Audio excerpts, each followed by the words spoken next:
सुनिए बच्चों, आज आपको पढ़ाते हैं दीप निषेचन का महत्व।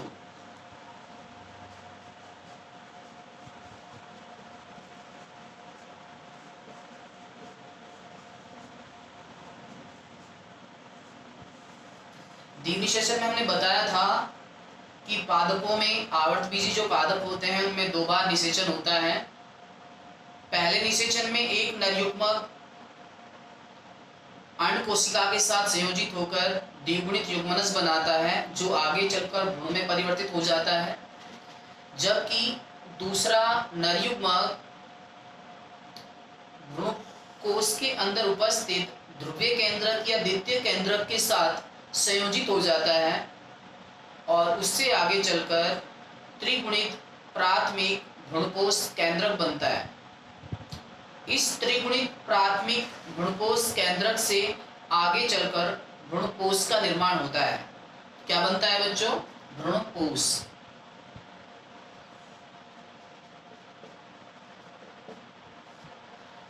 भ्रूणकोश भ्रूण को पोषण प्रदान करने वाली संरचना होती है। इस भ्रूणकोश के अंदर आवश्यक पोषक तत्व उपस्थित होते हैं जो कि एक भ्रूण की वृद्धि और विकास के लिए सहायक होते हैं। और जो ये भ्रूणकोश बनता है इसके अंदर पैतृक और मात्रक दोनों ही गुणसूत्रों का संयोजन होता है, इसलिए ये संकरोज होता है, अर्थात इसमें अधिक उत्पादन का गुण होता है।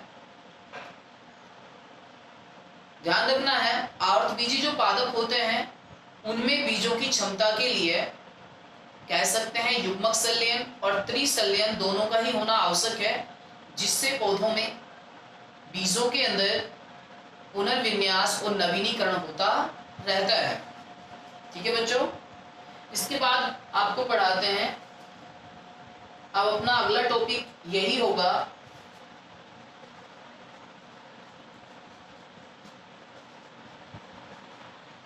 भ्रूणकोश।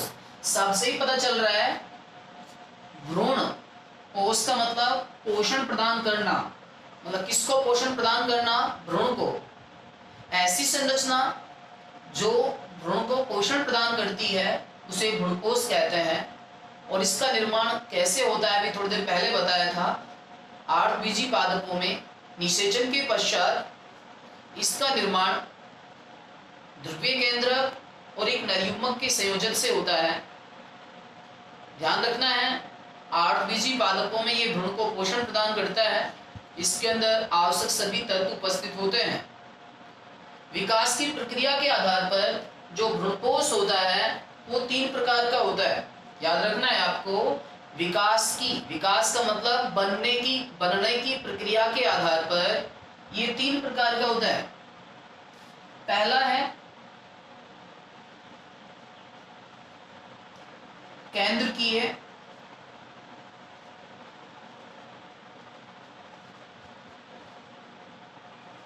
केंद्रकीय भ्रूणकोश।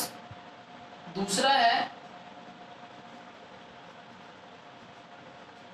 कोशिकीय,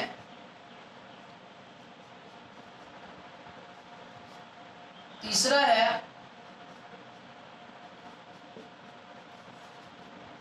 हेलोबियल या हेलोबियल भ्रूणकोश।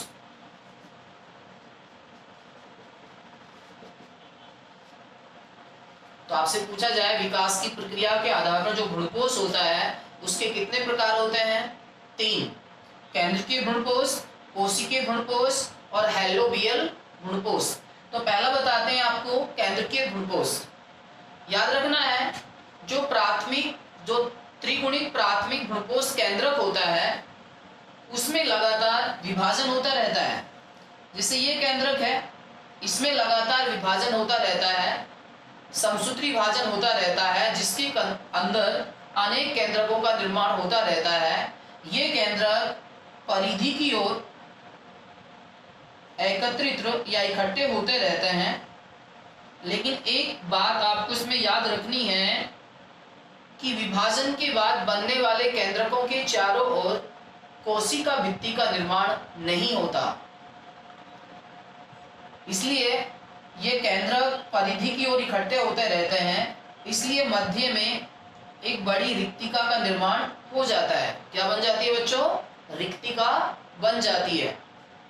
जैसे हम एग्जाम्पल लेते हैं, आपने नारियल खाया होगा, कच्चा नारियल, उसको हम फोड़कर देखते हैं तो उस नारियल के अंदर तरल पदार्थ, द्रव पदार्थ भरा रहता है। उस तरल पदार्थ के अंदर अनेक केंद्रक मुक्त रूप से पाए जाते हैं। ज्यादातर आवर्तबीजी पादपों का जो कुल होते हैं उनके अंदर इसी प्रकार का भ्रूणपोष पाया जाता है। अगला है कोशिकीय भ्रूणपोष। याद रखना है, इसमें भी जो त्रिगुणित प्राथमिक भ्रूणपोष जो केंद्रक होता है उसमें लगातार विभाजन होते रहते हैं, लेकिन अंतर क्या है? प्रत्येक विभाजन के बाद जो नए केंद्रक बनते हैं उन केंद्रकों के चारों तरफ कोशिका भित्ति का निर्माण होता रहता है। जैसे ये केंद्रक है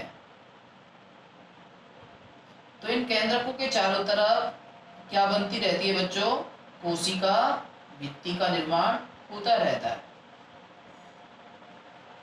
और इसमें देखा जाता है भित्ति के साइड में अनेक चूसकांग पाए जाते हैं, जिसकी सहायता से ये अन्य पदार्थों को चूसने का कार्य करता है। तो ये बच्चों कौन सा हुआ? कोशिकीय भ्रूणपोष। तीसरा है हैलोबियल भ्रूणपोष। आपके दोनों समझ में आ गए होंगे तो ये बिल्कुल आसान है। ये दोनों से मिलकर बनता है। हम कह सकते हैं केंद्रकीय भ्रूणपोष और केंद्रकीय भ्रूणपोष दोनों का एक तरह से मिला जुला रूप होता है। अर्थात इसमें बनने वाले जो केंद्रक होते हैं उन केंद्रकों के चारों तरफ लगातार कोशिका भित्ति का निर्माण होता रहता है। जैसे